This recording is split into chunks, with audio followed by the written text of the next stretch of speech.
คนงามจงพยายามเถิดนะน้องจ๋าเมื่อน้องจะไปขอให้ไปก้าวหน้าจะไม่ขัดศรัทธาที่ขออวย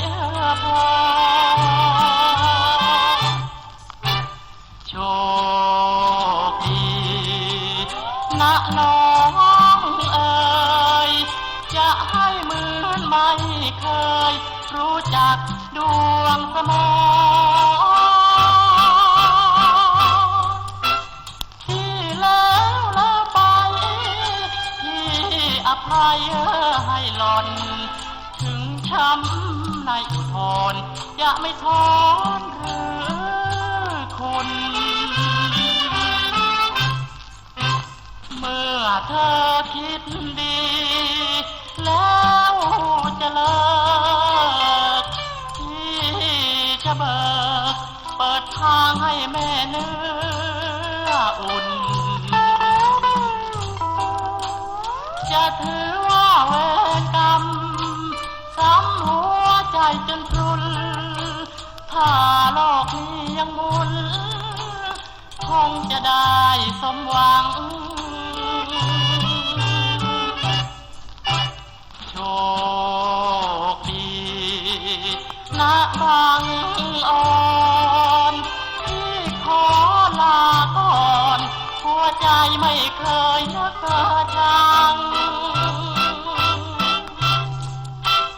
ที่ยอมเป็นผู้แพ้ยอมให้น้ำตาไหลหลั่งขอให้โชคดีจงดังที่ไม่ช่างน้องเลย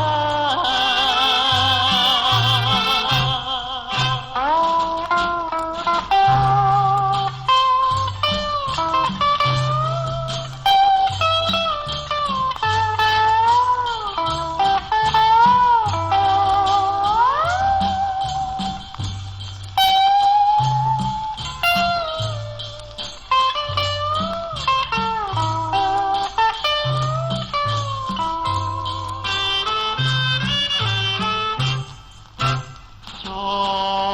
คดีนะบางอ่อนที่ขอลาก่อนหัวใจไม่เคยนักชังพี่ยอมเป็นผู้แพ้ยอมให้น้ำตาไหลหลั่งขอให้โชคดีจงดัง